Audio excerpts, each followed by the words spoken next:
A few weeks back, I observed someone entering my house through the recently installed doorbell camera, but I couldn't spot them leaving. Interestingly, the next day, the footage had been erased.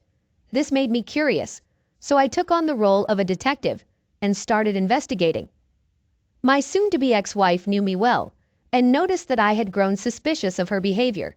She believed I had discovered some evidence, likely from the recently installed doorbell camera she had erased. I was in the process of installing in-home cameras and recording devices. However, she eventually confessed and admitted to an ongoing affair that had lasted about a year, almost the entire time I was away helping my elderly parent most of the week. She acknowledged that I deserved better. She mentioned being fair in our divorce, agreeing to sell our house and split the proceeds. There's a possibility she may end up paying me alimony for some time or a lump sum.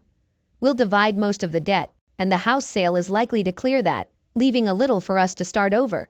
It's really disappointing and feels like such an anticlimax. It's so unfair.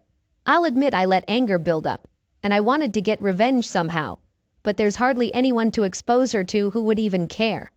On the affair partner's side, there's no one to expose either since he's single, or well, divorced. And he seemed to know more about the state of my marriage than I did. Their relationship wasn't even close, and it's possible this wasn't her first time doing this, but I decided not to dwell on it and avoid seeking more hurt. This situation comes at a tough time for me since I'm dealing with elder care issues and just don't have the energy or desire to fight for anything right now. She offered to try and fix things, but we both know there's too much pain and damage between us, and she's known how broken I still am from being cheated on over 25 years ago, even before we got together. Some wounds never truly heal.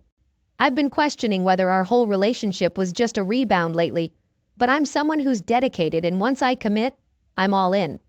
Maybe I did that too soon. Now, I don't even believe in people or relationships being worth it. I can't see myself trusting anyone ever again. So here it is. No confrontation, no revenge, no exposing, and no reason left. Just two terrible, emotionless lives torn apart. Now, I have to figure out how to rebuild myself without my pride and ego. It's just another failure to add to the long list of them in my life. The life I knew was over, and I'm just going through the motions, handling things on autopilot. I don't even want to go home, but I have to pack and get the house ready to sell. Then I'll need to find an apartment, but I don't even know where I want to live. It's all just so lousy. I wasted more than half my life on someone. The road ahead seems like a void, and the only reason I get out of bed is to take care of my parent. At least not having kids is a blessing, because once the divorce is done, I won't have to be in contact with her, but that will take time. Every time I hear her voice, it just brings back the pain again. My way of hurting myself is by looking back at all our pictures and reminiscing about the otherwise good times we had. I just don't understand why I'm so stuck in the past, mourning something I thought I was ready to leave anyway. I lie awake at night analyzing everything I did wrong and feeling like I was never good enough for anyone. I question why I deserve to be treated poorly and why my life is so crappy. It feels like I'm always on the losing end. Now, I'm old, broken, and feel undeserving of this crappy life. I have no hopes and dreams, just alone in my own thoughts. More thoughts from later last night. She hasn't even reached out to me since I left, even though I told her not to. I meant it, and I guess she knew that. But there hasn't been a single sorry or "are you okay" from her. Is she just sitting at home, acting like it's just a regular Tuesday? Or maybe not. During the Christmas before last, we were discussing how we ended up with a dead bedroom. I mentioned that, about 15 years ago, we went through many premature births from IVF. After that, I was scared of getting too close to her because I was terrified of accidentally getting her pregnant and going through that loss again. It led both of us to need mental health help, and we only got out of our deepest depressions with support and luck. Now I know I made things worse after she confessed to cheating for about a year. I said something really nasty, telling her she deserved to lose all of our kids because of the person she is. I'm considering sending her an apology text for that statement. But do you think that mentioning my fears from back then, over a year ago, made her flash back to that painful time and then led her to cheat on me? I only ever told my therapist about my fears, and we discussed ways to overcome them. We decided It wasn't the right time to bring it up with my wife. Maybe she blames me for our years of intimacy issues. Maybe it's all my fault. Oh God, what have I done? After thinking about it and probably against better judgment, I called her. I knew she probably wouldn't answer, so I left a voicemail apologizing for what I said. I admitted it was hurtful and not true. I'm sorry we ended up here, but I know it's over. Let's handle this like mature adults, not like the 20-somethings we were when we met. I told her I hope she finds what she needs and left it at that. Last night my wife called me. She appreciated my apology and knew I said those things to hurt her. We didn't talk much, just some apologies and blah blah blah. I mentioned I'll be coming home this weekend, but need her not to be there. It was mostly civil, but I made it clear I don't care where she goes. I even suggested she stay with her boyfriend since that's who she wanted anyway. Of course she denied it and kept saying she wants me back and that we can work things out. She pleaded for one chance, saying she's never done anything like this before and will do anything to make it up. I have to admit, all I want is to go back in time to any moment from the past year, or even the worst times in our lives, instead of now. But this time I stood my ground and told her I don't see a way for us to be together now. A whole year has passed, and I can't imagine feeling the same way for her. I only asked one question about it: how many times? She stayed silent for a while, but I didn't say anything. Finally, she asked if I really wanted to know because she didn't want to hurt me even more. I just said I need to know. And that's when she shattered me even more. She said it was only a few times in the beginning, but after about a month, it became almost every day I was away, and even some weekends, for about 6 months. In the last few months, it was about once or twice a week when I was away. I felt sick, so I muted the call to let out some of the pain. She had intimacy with him more times in a year than we've had in the past 10, 15 years, maybe even more than in the beginning of our relationship. It was like hundreds of times. I wanted to ask more questions, like if he was better, bigger, or what they did.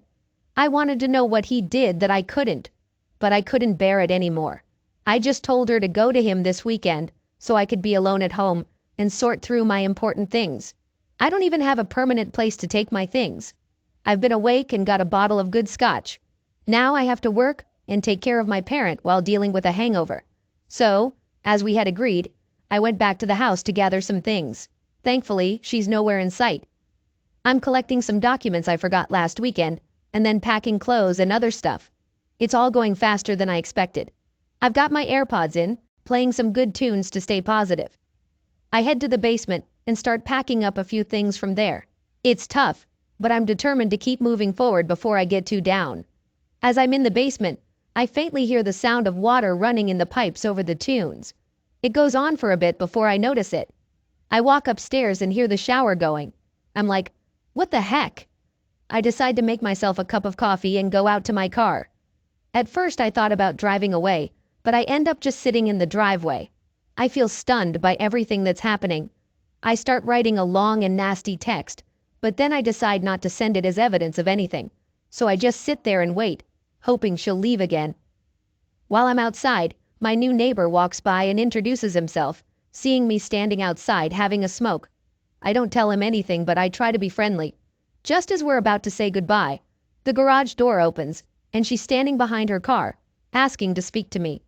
I have to go through introductions with this new neighbor and my wife.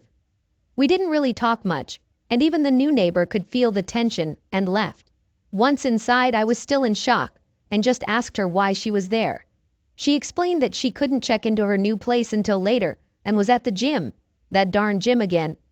She wanted to shower and get some more things. She assumed I wouldn't mind and thought she could come and go without it being a problem. I just stood there, wondering who the heck is this person in front of me.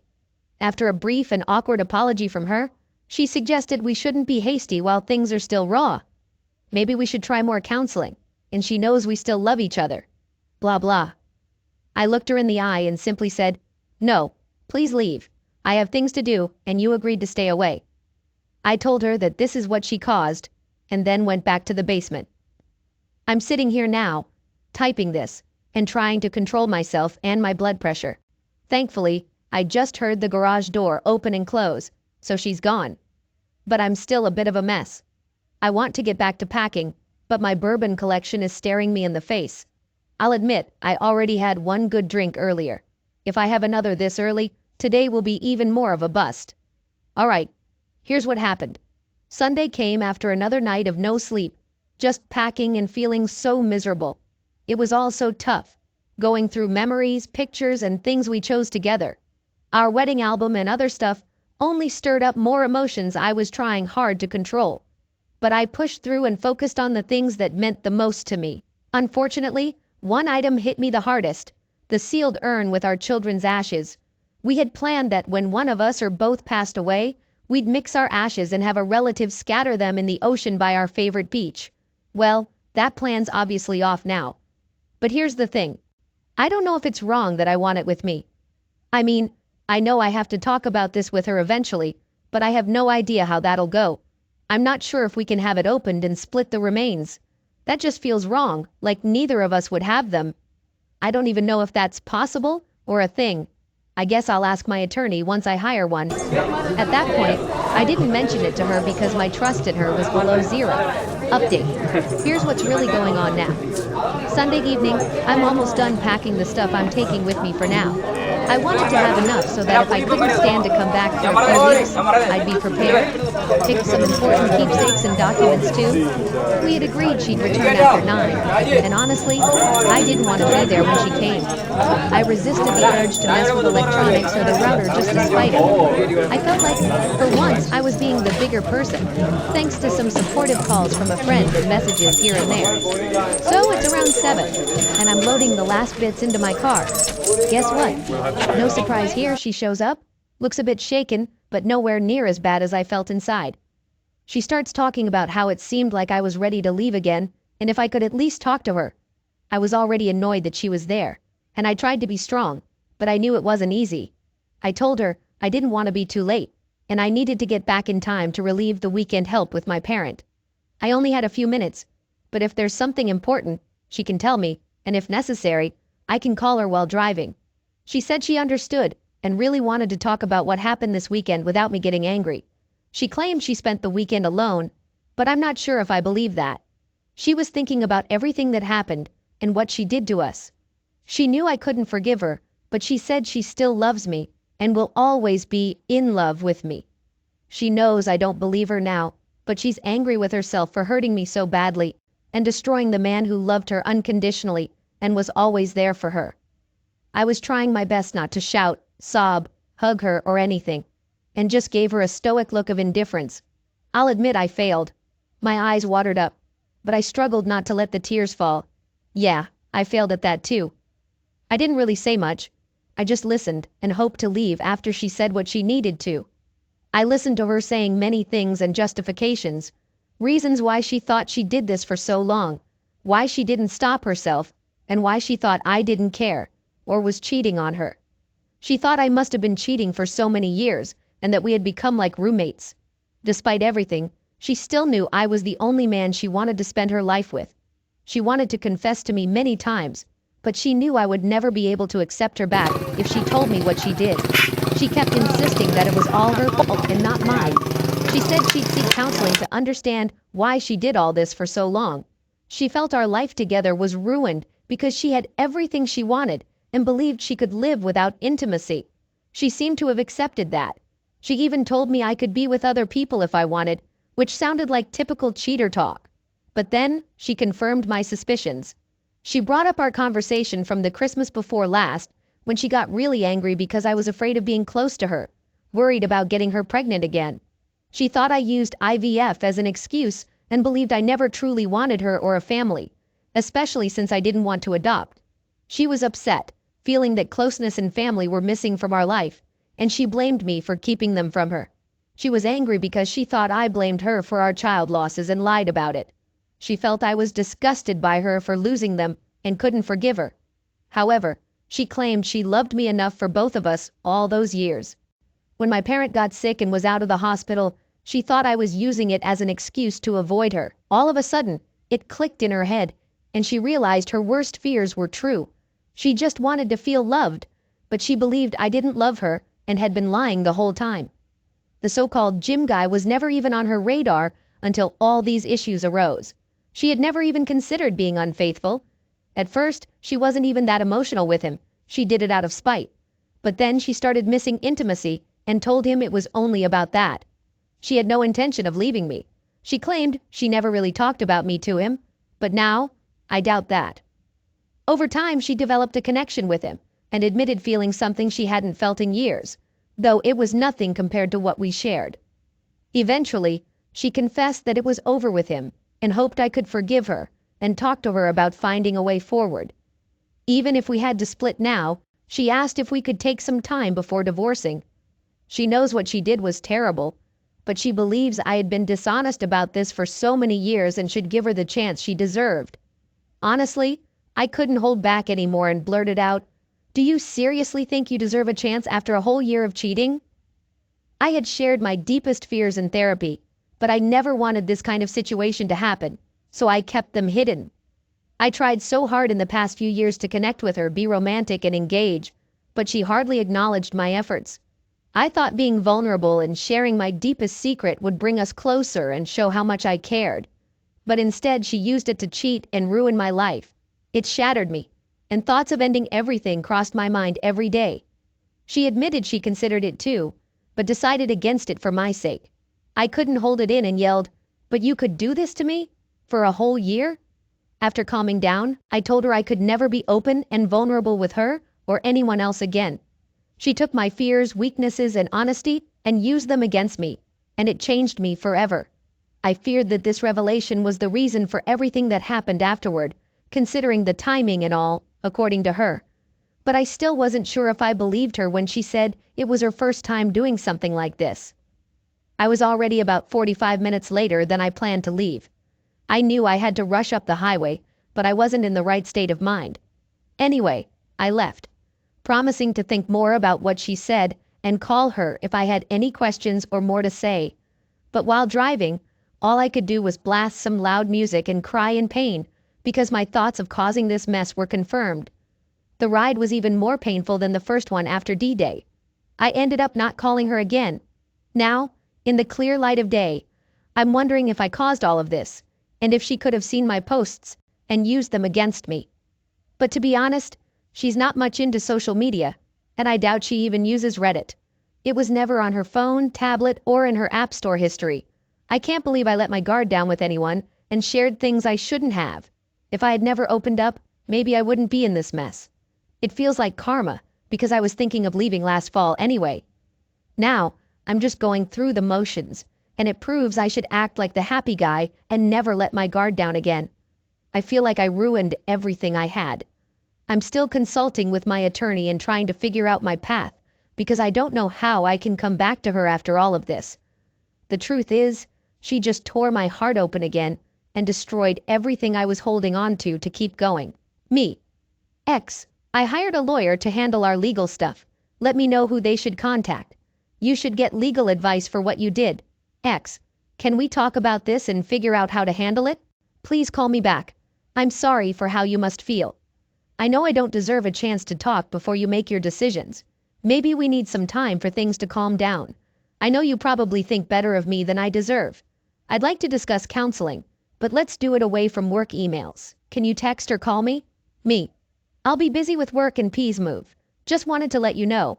I'll use your personal email from now on. X. Thanks. Think about what I said. I hope you have someone to talk to. I understand you must feel alone. I know you always take care of others more than yourself. How's P doing with the move? Tell them I love them too. I'm really sorry. Call me soon, love. I just realized something. P, my parent, is losing everything they own. Their home of 50 plus years and all the memories as they move to a facility. Can you imagine how a person with dementia feels being moved around like this? How they have to be reminded every day because they forget? Then they have to go through the emotions all over again. I'm trying to handle it gently, but it's tough. We're figuring out what they really want to keep. After thinking about the conversation more, what really stuck with me was how she talked about not sending stuff to work. At first, I understood, keeping personal stuff separate from work email makes sense. But then I realized she must have used her work phone for this. Her personal phone was always pristine, and I even updated it for her when she got a new watch last Christmas. I guess I could still have overlooked something though. Anyway, off we go. Update. It's been around a month since my last post about the mess my life and my WW wayward wife have become. I'm sharing this update because things have both improved and worsened at the same time. If you're interested in the whole backstory, you can check my post history for all the details. But to keep it short, my wife of 25 plus years cheated on me for about a year while I was away taking care of my elderly parent most of the week. On the bright side, my parent has been in a care facility for a bit over a month now, and they seem to be adjusting pretty well. I visit them often, and they are generally happy to see me and still recognize me most of the time. I've also handled packing and selling all their stuff and hope to close the real estate deal this week. As for me, I found a better place to stay temporarily. I'm crashing at a friend's place who lives close to work. It's working out well for now, and I considered getting an apartment right away. But this arrangement is doing the job for the short term. Now let's talk about the rest of it. I did serve her with divorce papers, but her lawyer responded in a confrontational way. Recently, I had to deal with a maintenance issue at our old home. It wasn't too serious, but it needed quick attention. Luckily, she wasn't there when I arrived to handle it. I met with the contractor, fixed the problem, and hoped to be gone before she returned. It took a few hours, but I managed to move things around and get it done. But of course, my luck couldn't stay that good. Later that day, I got a call from a doctor saying she had been admitted to the hospital. I'm still her emergency contact and husband, so it wasn't a real surprise. Before I arrived, she had called an ambulance, thinking she was having a heart attack, but it turned out to be a panic attack. However, she also mentioned having constant self-harming thoughts, so they admitted her for observation. She's been there ever since, and I had to call her boss to let them know she'd be out for medical reasons for a while. After talking to the doctor, I realized I needed to go and see her. The doctor said I could visit her since she requested it, but I had to be non-confrontational because she was in a delicate state. I was really confused because I didn't want to visit if it was just the usual cheater script BS. But I still care for her and don't want her to harm herself or struggle to take care of herself in the future.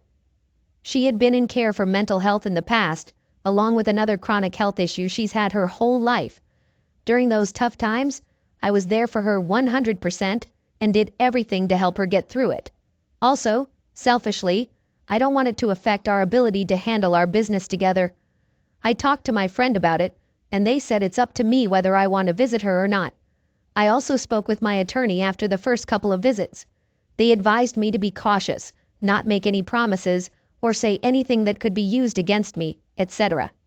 I knew before visiting that cheaters often use attempts to end things as a way to manipulate.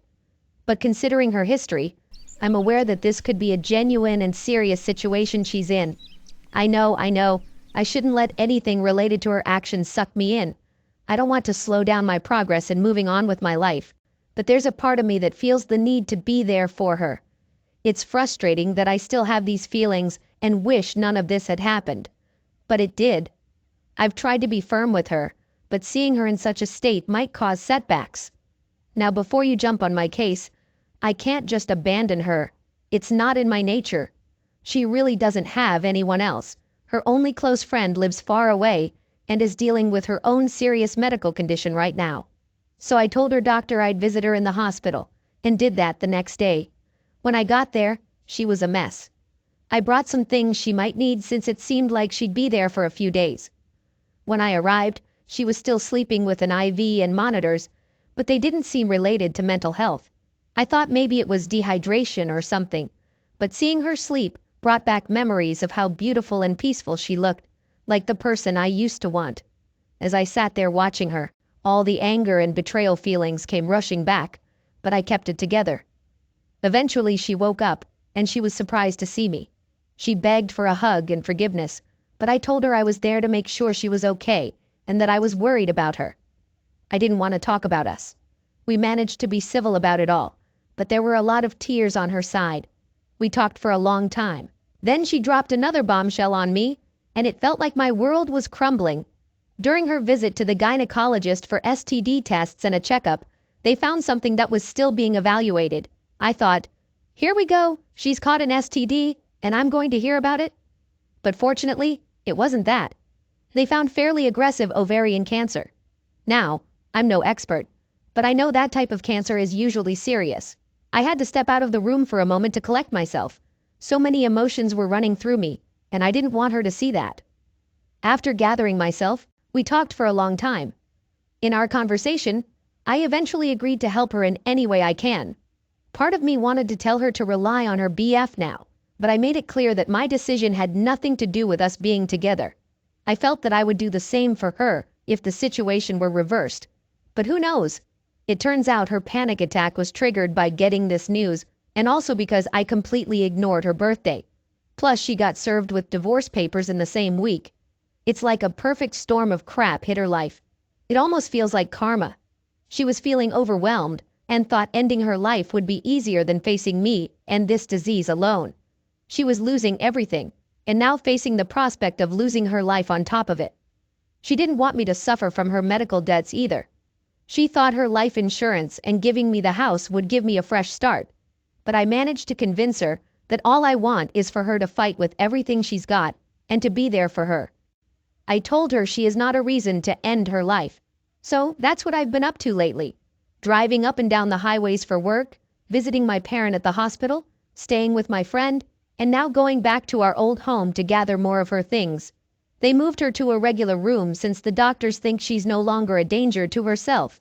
She's had more tests, and today we'll find out the exact stage of her cancer. From the initial exams, it's at least stage 2B or worse. If it's not stage 4, we might have a chance to handle it, I guess. But if it's stage 4, it'll be a tough and short road ahead. I'm currently typing this in the hospital cafeteria, waiting for the oncology department to give us more results and details. I'm the kind of person who'd do anything for anyone. Even though her actions drove me away, I'd be a complete mess. Not that I haven't been in private. But once again, I'm trying to be strong for both of us and staying optimistic, which is totally against my pessimistic nature. The biggest thing that might happen, if it's not a lost cause, is that she'll need major emergency surgery and chemo, and she'll require care and assistance during recovery. I agreed to be there for her through the surgery, chemo, and recovery, if that's the best case scenario. I haven't explicitly told her yet that I would move in and stay with her, although it's probably what I'll have to do. But that decision hasn't changed my mind about divorce. I talked to my lawyer about what all this means for our separation, and if we can still be considered separated during this time. They said we can treat this as an in-house separation as long as certain things don't happen, which would be impossible anyway. My other concern is how I can avoid being responsible for part of her medical debt from this situation, as it's likely to delay our divorce proceedings. They told me we can amend our settlement agreement, but she would need to agree that none of this is my liability. So the question is, can I take care of her through this, avoid getting emotionally connected again, and still move on with my life, no matter how this situation comes to an end? Update. For those who are still interested, I finally met with the doctors. It's stage 2B and has spread, but the tumors are still small and haven't reached the bladder or other distant organs like the liver, which is almost impossible to cure. She will undergo serious surgeries and chemo. I had already made up my mind that I would support her in her battle, no matter what she did. I can't just leave her to face this alone without any support. I know some might say it's not my responsibility anymore, but I guess I can't be that cold-hearted person I initially thought I could be, and I don't care what others think. I'm doing this for myself. Despite supporting her through this, I will continue with our separation and divorce. Unfortunately, I'll likely have to move back in temporarily for in-house separation to help her for a while. I've discussed this with my attorney, and they understand my position. They say we can still consider it as separated time, as long as we don't sleep together, which won't be a problem for various reasons. We also need to agree that she won't make the process more difficult, as it seemed to be her original plan. I'll make sure she understands that my support comes with the condition that she doesn't contest or drag out the process. I'll agree to give her time to get better situated. I might feel guilty, like I'm bargaining with her life, but everyone has their limits. She'll have surgery in the next few days for additional biopsies and a major operation. The treatment plan is aggressive, but it's better to stop the spread now. I don't need more details than that. As my post title says, her cheating may have saved her life, as she would likely have caught this too late otherwise. So I guess someone in this situation gets a win. I appreciate all the comments and advice. I know they come from a place of support, but ultimately, the choices are mine to make. I just want this part of my life to happen and eventually end. After this, I can't keep feeling obligated to anyone besides my parent. Attachments only seem to bring pain, but I guess, in the end, it's my fault for getting attached in the first place. I'll continue to monitor this account and might make updates. But for now, I guess this is the path I have to walk. I've been at the hospital with WW since yesterday morning and it's been really rough, just like everything else that's been happening. First of all, she's in a bad state. During surgery, she coded and they had to stop it because her blood pressure was uncontrollable, among other issues. The surgeon did remove a lot of the cancer, but not all of it. She'll need more surgery, but it's too risky right now.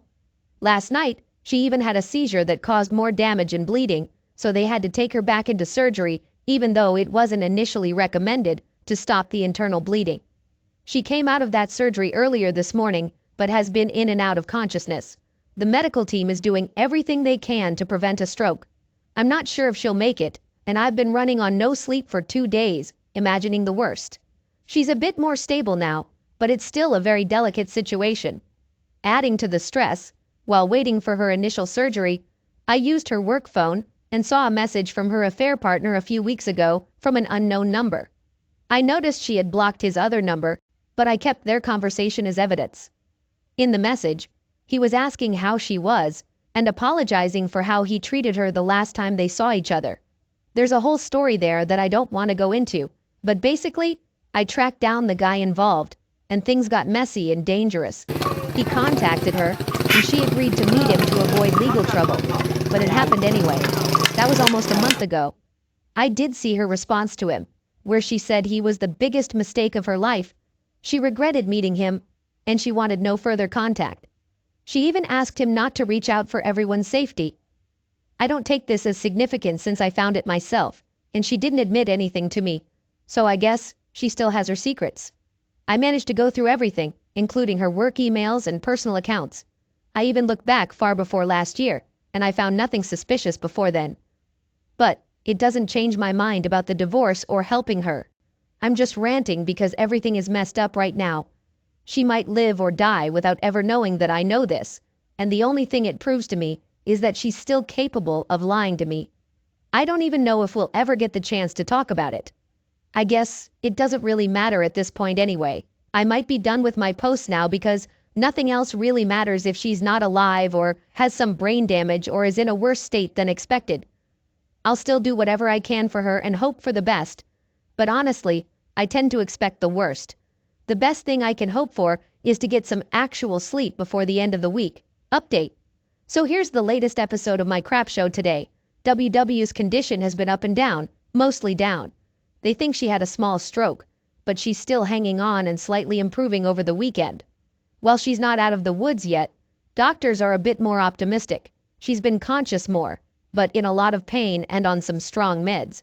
They moved her from intensive care, and she'll probably go into rehab before coming home. On Thursday, WW's best friend M got in touch with me. We hadn't talked since all of this happened. I figured she knew and was just on WW's side no matter what. I left her a voicemail the night after WW's first surgery in case they hadn't talked, letting her know WW might not make it through. I said if she wanted to see her, she should come soon in case the worst happened. Em and I were never super close, but they've been friends since their teens and went to college together. We've spent time together during holidays and a couple of vacations. So, on Thursday, Em called and expressed how sorry she was that we were going through all this and said she'd like to come see WW. She asked if she could stay at the house. I assumed she maybe thought I was still living there. I told her she could stay and use WW's car if needed. I've been at the house part-time, so it's not empty. But not every night, and it still hurts to stay in my own house. I agreed because she's always been a really good person, and I know losing her friend is weighing on her. Thursday evening, I picked her up from the airport, and we went straight to the hospital. On the way, we talked more about WW's condition and what had happened since the surgery. She finally tells me she knows what happened with us, but she says WW only told her everything a few days before she was initially hospitalized when she got the news about the cancer and was served with divorce papers. She told me they hadn't talked much last year, not like before, but she thought it was because WW was struggling with the news about her own medical struggles, and she wasn't good at handling the possibility of losing her best friend. The crazy part was that she had shared her suspicions with WW that her husband was cheating and how they were trying to work through it. She believed it was just an emotional affair and that he had a crush on someone at work but didn't act on it.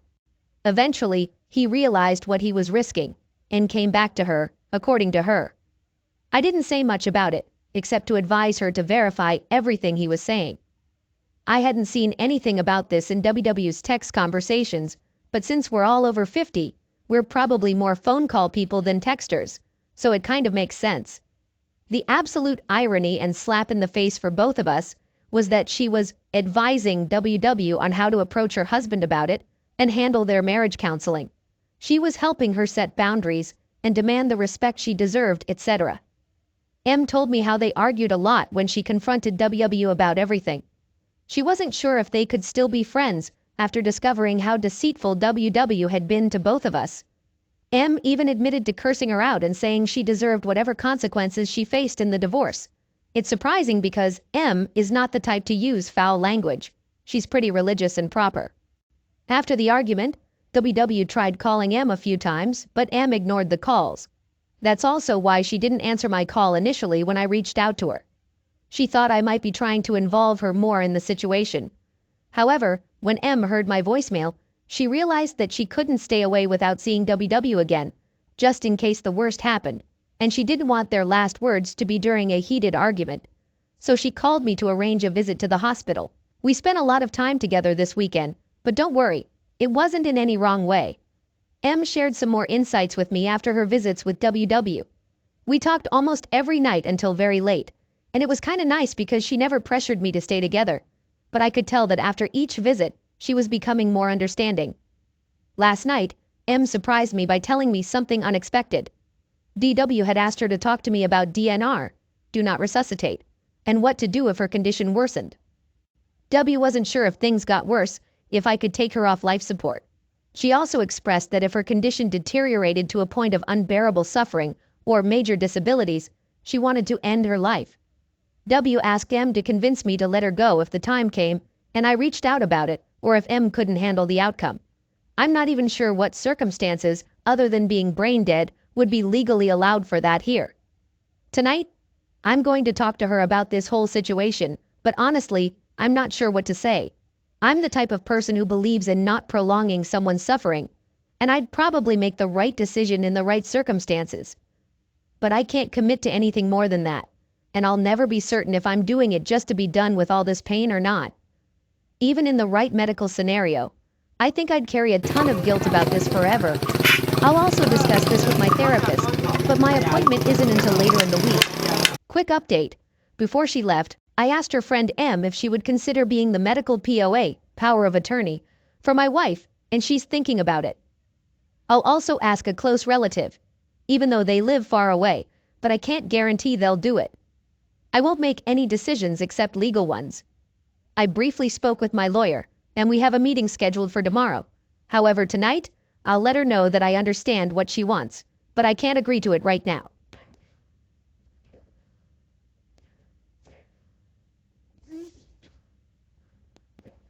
The memory of the 4th of July celebration will always stick in my mind as a disastrous holiday. We guys are often taught to endure mistreatment, love without conditions, and take the high road when things go awry in our relationships with women. But this incident crossed a line for me. It shattered something within me because I truly loved my wife. I cried. There have only been a few instances in my life that brought tears to my eyes, mostly related to loss, but this pain was different. Let's dive into the story, although I apologize if I don't follow the usual narrative structure. This is more of a therapeutic outlet for me, and healing takes time. I've been married to my wife for 4 years now. We're still relatively new to marriage, but we dated for 2 years before tying the knot. Our relationship appeared strong with no signs of trouble. Our love was genuine, and we built a foundation of trust during our courtship. I'm 30 years old, and she's 26. The incident that brought my wife's cheating to light occurred on July 4th during a party organized by my wife's friend. Let me give you a bit of context before delving into the incident itself. About a week before July 4th, my wife had mentioned that her close friend wanted us to join her July 4th celebration. We usually have a reliable babysitter for our 3-year-old, and we usually inform the sitter in advance about our babysitting needs. Leading up to this specific 4th of July event, my wife informed me that she had contacted the babysitter, who mentioned her schedule would be packed and she couldn't make it. I was a bit disappointed because spending time with my wife had become rarer since we had our baby.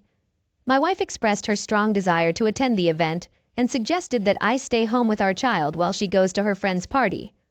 I wanted her to have fun, so I agreed and said I'd take care of our child at home. Now here's the twist. My wife knew I wasn't exactly a big fan of her friend. Her friend is still single, and while my wife is 26 years old, her friend is 3 years younger and a bit more carefree. I don't want to come across as controlling, especially since my wife is an adult. I simply advise her to watch out for her friend because she might not be the best influence. Now, on the morning of July 4th, I took an unusual step and decided to call the babysitter myself. Normally, my wife handles these arrangements, and I had to find the sitter's number on my wife's phone. My thinking was that if I offered the babysitter a higher hourly rate, she might change her mind and agree to take care of my child that evening. If it works out, I plan to surprise my wife and let her know we could go to the event together after all. I wanted to share the news with her once I had the babysitter situation sorted out and enjoy the satisfaction of pulling off a last-minute miracle.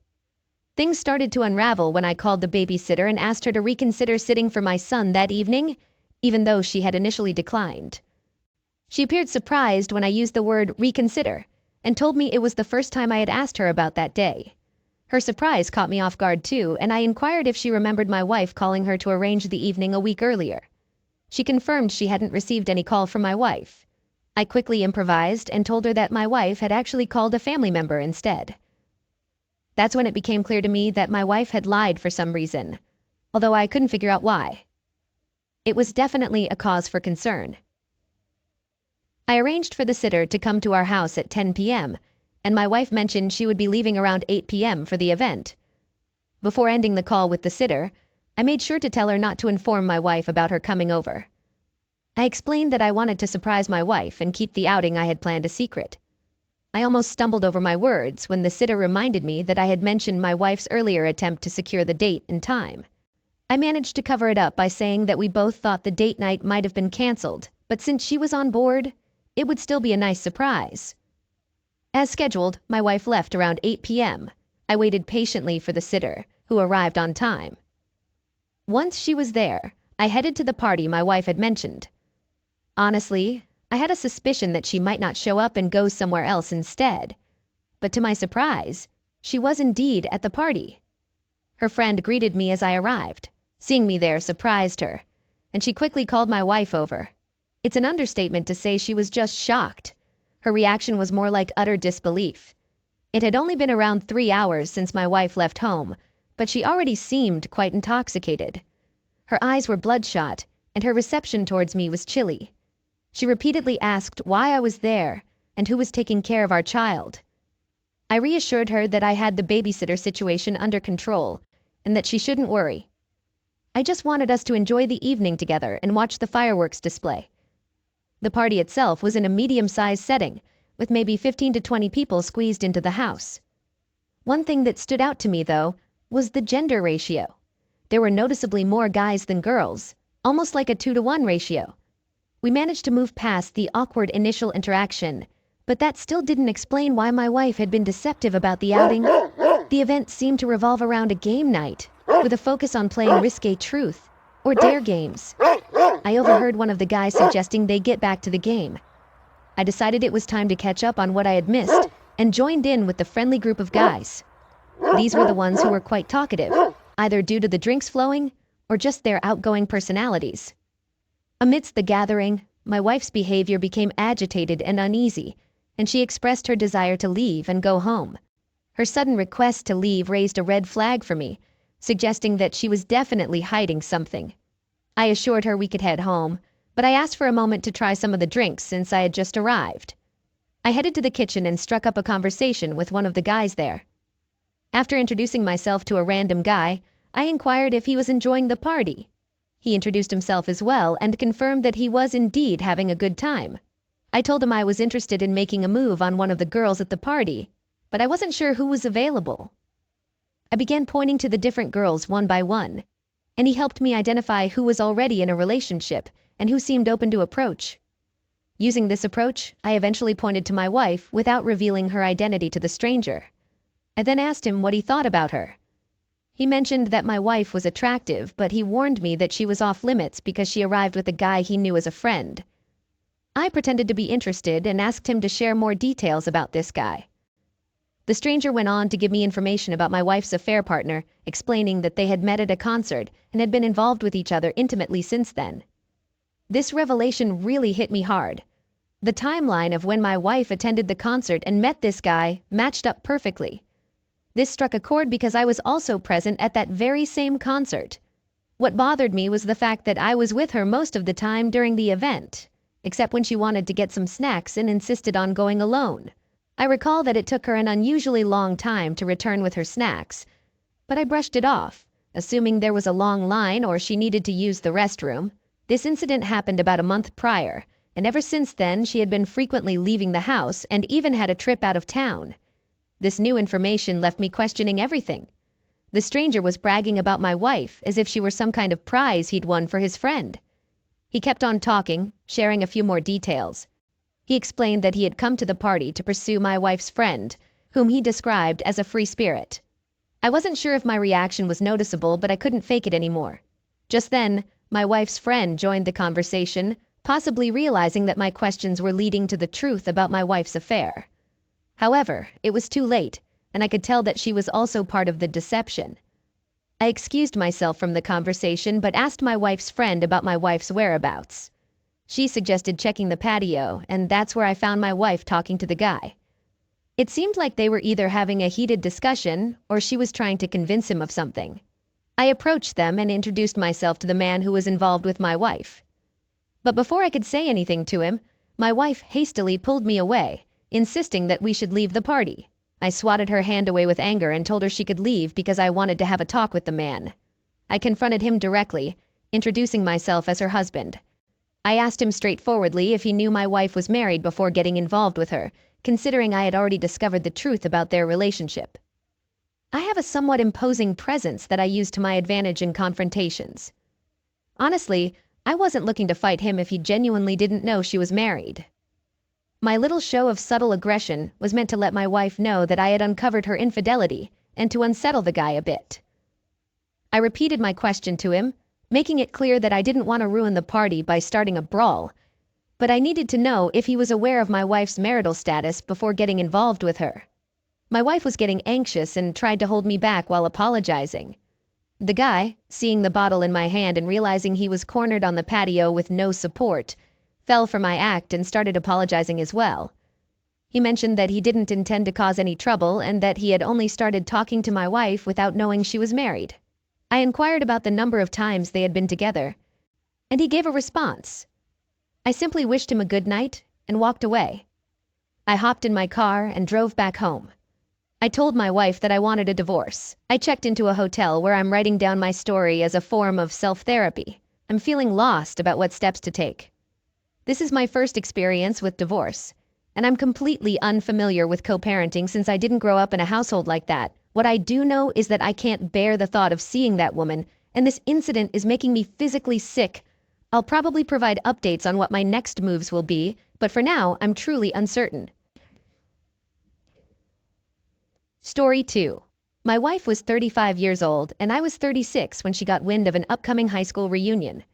We lined up a babysitter for the night and were genuinely looking forward to it. I might not have known any of her old classmates, but the idea of mingling with her friends from back then was thrilling. I first crossed paths with my wife in a bar situated on the same street where we both worked.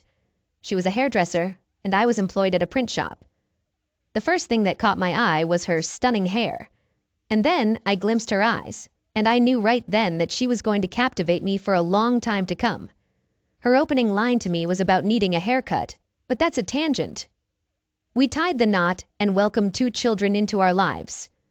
Our marriage had its imperfections, and there were instances when we thought about taking some time apart. But whenever it came to actually packing our bags, neither of us could go through with it.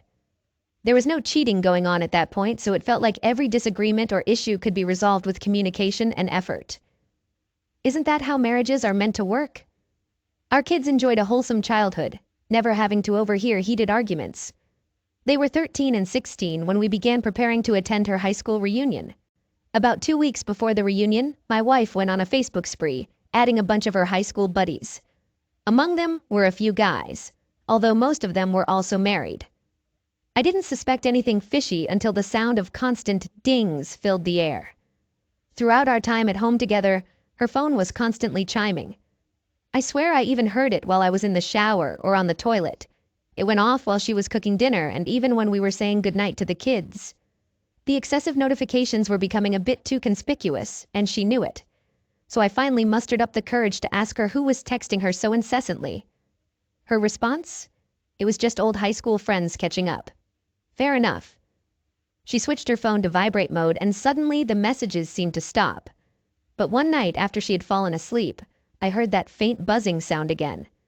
I stared at the ceiling for a good half hour before I caved in. What I read in those messages was unsettling. It was a back and forth between her and one of the guys who would be at the reunion. In one message, she mentioned how excited she was to see him again, and how wonderful it would be.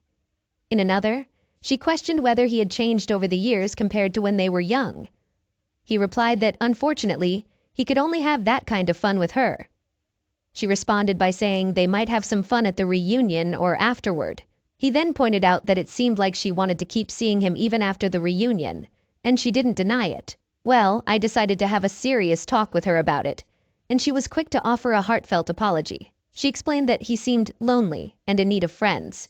I wasn't having any of it though, and I made it clear that this wasn't an excuse for their discussions about having fun or continuing their interactions after the reunion. I went further and inquired about whether they had ever been physically intimate in the past, to which she denied. She didn't appear to be lying back then, but now that I know what I do, I'd say she was definitely not telling the truth. She asked if we could still attend the reunion and I cautiously agreed, thinking that she hadn't entirely broken my trust at that point. I figured I'd be there to keep a close eye on everything. Little did I realize, she kept on conversing with that man. Perhaps even more than before. She made sure to get her hair and nails done before the big night out. During that eventful night, the man took a few minutes to muster the courage to reintroduce himself to my wife, all while I stood by her side. The vibe I got from him was uneasy, like he could hardly look me in the eyes, and I could tell he was desperate to reconnect with my wife. She returned his gaze, but there was an added layer of care about me. She introduced me in a friendly manner, but he wasn't fazed. He managed to position himself close enough to keep the conversation going with her. Throughout the evening, everyone was indulging in drinks except for me. By the time I needed to use the bathroom, my wife was visibly drunk. I let her know I'd be back in a jiffy, but when I returned, both she and he were nowhere to be found. I looked around and asked one of the women from the reunion where they had gone. She mentioned they had stepped outside for a cigarette. Now, my wife wasn't a smoker, but I speculated that she might have gone out to keep him company. I stepped outside, scanning the area, but they were nowhere in sight. I even checked the interiors of all the cars in the parking lot. When I called her cell phone, she didn't pick up. I was both baffled and frustrated. I waited around for 45 minutes until I finally received a text message from her. It said she had gone along with the man to the nearby gas station, but since they were close to our house, he planned to drop her off there. I knew she was feeding me a load of crap. I got home about 30 minutes later to find that the babysitter had left, and our kids were sound asleep. My wife was on the couch, in just her underwear, also asleep. I woke her up right away and demanded an explanation. She seemed really out of it, but deep down, a part of me suspected she might be pretending. She mumbled something incomprehensible, attempting to explain that he had offered her a ride home because he wanted to talk about his own troubles. It was impossible to get any coherent information from her in that state, so I decided to wait until the morning to try and make sense of things. Before my wife woke up, our teenagers filled me in on their evening with the babysitter. I could barely concentrate, but it was a relief that they were already asleep when she got home, so they didn't witness anything unusual. Once my wife was awake, I wasted no time and questioned her about the events. She griped about her fuzzy memory and expressed strong regret for leaving me there and for getting so intoxicated. You know, really sorry. After a few hours, she had an emotional breakdown and confessed that she had remembered what actually transpired. It seemed like she somehow sensed that I would discover the truth. She disclosed that he had asked her to step outside and talk, and she agreed. He suggested they get into his car because it was chilly, and she didn't perceive any harm in that. Then she revealed that he had coerced her into kissing and having closeness. Tears streamed down her face, though I suspected it was more due to being caught. I insisted on checking her phone, and she hesitated and tried to make excuses. I snatched the phone from her and retreated to the bathroom to examine it, and guess what? She had found the time to message the man and admit that their actions were a mistake.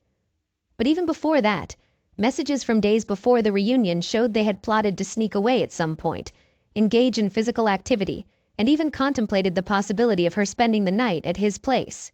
This was the final straw. Our marriage had reached its end. As I swung open the bathroom door, she stood there, pale as a ghost, staring at me like her entire existence was on the line. I let her know in no uncertain terms that it was over, that I couldn't continue with her after finding out about her calculated betrayal. Her tears flowed and she begged for my forgiveness in a barely audible voice. I reminded her that even though she was intoxicated when it happened, she had planned this affair in advance. She had chosen to shatter the trust we had built over all those years. My resolve to shield her as my wife crumbled because she had willingly let another man into our life. I didn't think she could feel any lower. But my words managed to drag her further down. She curled up into a ball, her sobs echoing through the room, while I went about doing her a few favors. I arranged for the kids to spend the night at their friend's place, hoping to shield them from the traumatic events. I collected as many of my wife's belongings as I could, neatly packing them away. I called her parents and explained the situation, suggesting they come and take their daughter back home. And they did just that. Despite her resistance or inability, I helped her into their car, along with her belongings. Her parents attempted to apologize and engage in conversation, but I barely acknowledged them, offering nothing more than a greeting and farewell. My wife made a few attempts to step out of the car, but they warned her that if she didn't leave with them right then, they wouldn't provide her a place to stay until she found an alternative arrangement.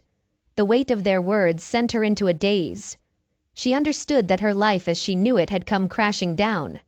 She remained motionless, resembling a statue, as they drove her away. During the divorce and custody hearings, she kept her tears as quiet as she could. Our teenagers opted to live with me, staying in the same house and going to the same school. To her credit, she owned up to her mistakes and tried her best to co-parent with me. Now that several years have gone by, we're at a point where we can at least be friendly. I'm grateful every day that I didn't force myself to stay with her and attempt to mend things. It could have been a lot more painful for me, and probably easier for her. She made her choices, and I willingly followed a different path. She struggled with it at every step, but perhaps that's what she deserved. Despite moving out multiple times, she's still living with her parents, unable to find stability since this all unfolded. I, on the other hand, got remarried about a year ago, and my new wife is remarkable and trustworthy so far. Sharing my experience is important to give hope to others grappling with their own harrowing life changes. My child's mother betrayed me by having an affair with my best friend. Back when we were just dating, I had no clue that she was meeting up with my best friend at 5 in the morning to hit the gym. After my work shifts in the afternoon, my friend and I would work out together. Interestingly, she would sometimes show up there unexpectedly and focus on me, barely acknowledging my friend. Whenever we hung out with friends at restaurants or bars, she'd shower me with attention and affection in front of everyone, sticking close to me. However, if I got up to order a drink or use the restroom, I'd return to find them deep in conversation, and they'd immediately change their behavior when I approached. Since my sister accused me of dominating conversations, I figured I was being overbearing and not giving them space to talk. So whenever I noticed this, I simply trusted them both completely. They both shared an interest in astrology and were thrilled that their zodiac signs matched as Virgos. Eventually, I grew uncomfortable with the direction the relationship was taking, so I decided to end it. She was persistent about us getting back together, putting in a lot of effort. She'd come over to my apartment after my work shifts, trying to seduce me. She'd be dressed in sexy lingerie and wouldn't leave until she satisfied me. However, things took a strange turn with my friends. My best friend started avoiding hanging out, and I noticed the rest of the group excluding me from their plans. I asked my buddy what was going on, why I wasn't being invited anymore, and he'd say it was all last-minute planning and they assumed I'd be busy. Later on, another friend revealed that he would tell the group he wanted to invite me, but then tell them I was too busy to join. He never reached out to me. Instead, he contacted my ex and invited her. She was excited to go drinking and clubbing with the group, and him every time. My best friend excluded me from events so he could invite my ex as his date in the group. Despite all the ongoing drama for months, she's putting in a lot of effort to get us to date again, doing all she can, and he's just enjoying the ride for now. I'll admit I'm not the strongest guy, and despite all the headaches she brought, I'd still fall for her visits because I knew she was up for some fun.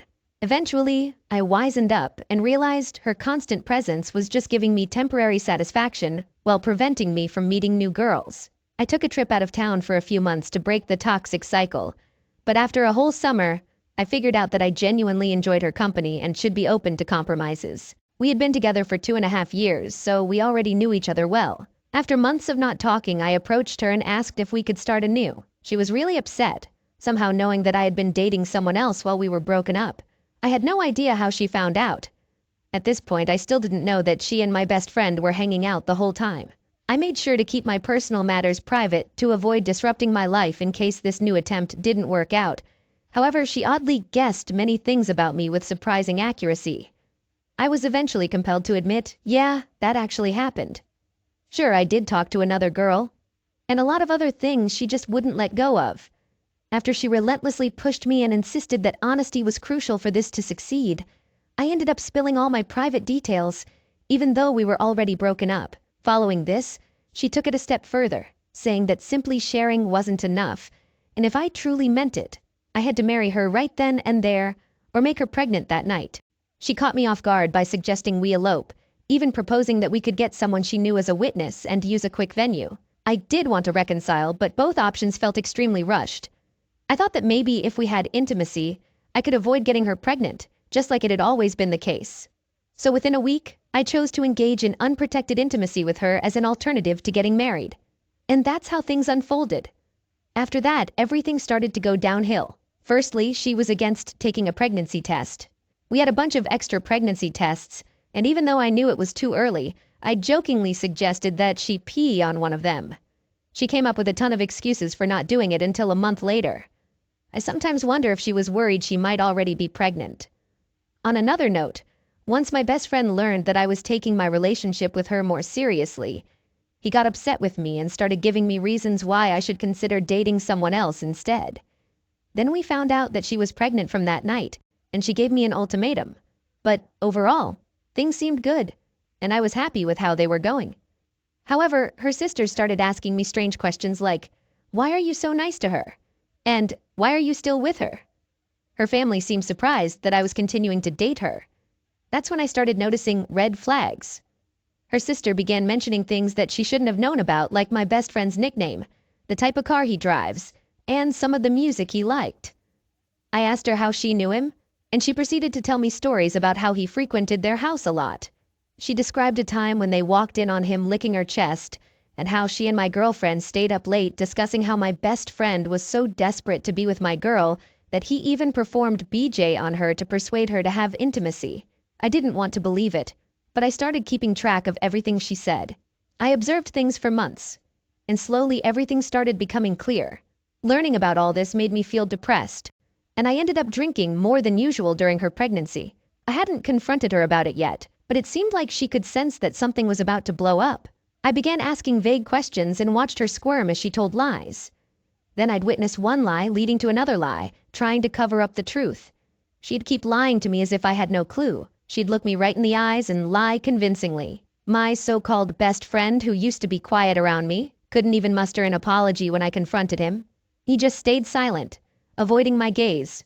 As it turned out, he was the one feeding her information about my personal life that I had shared with him in confidence, all in an attempt to make her dislike me. The two people I trusted the most betrayed me, and the worst part is, they both teamed up against me. Now I'm stuck dealing with this overly apologetic woman who's raising my child.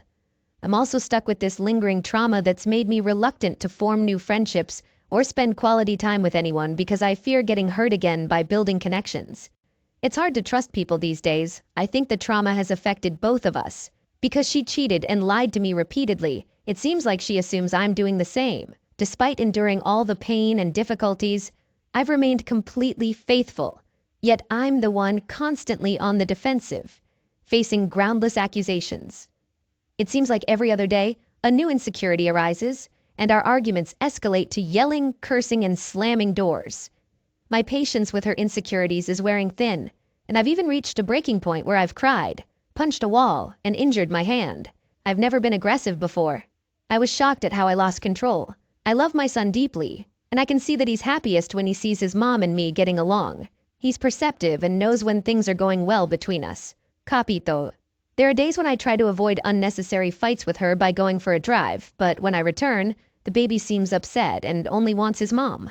It feels like if we split up, it'll definitely affect him. However, if we stay and keep arguing all the time, we'll just set a bad example for him. It's painful, even though I hate admitting it. She really pushed me to come clean before we decided to have a baby, but she never opened up herself. She never confessed that she was sneaking around with my best friend behind my back. And when I confronted her about it, she says, "I loved you so much that I did what I thought was necessary to keep us together. Sorry for loving you too much." Now she's saying we need to stay together for the sake of the baby, and that it's also the best choice for us. Sometimes it feels like I might have a heart attack from the dramatic and pointless arguments we have. It's kind of laughable, really. I'm trying my best to provide her with a good life, working and paying for everything while she stays home. But it doesn't bring me any satisfaction. It's like I'm doing this to prevent her and the baby from being hurt. That's when I start wondering why people resort to cheating. Feeling trapped with no way out, yet unable to stay in.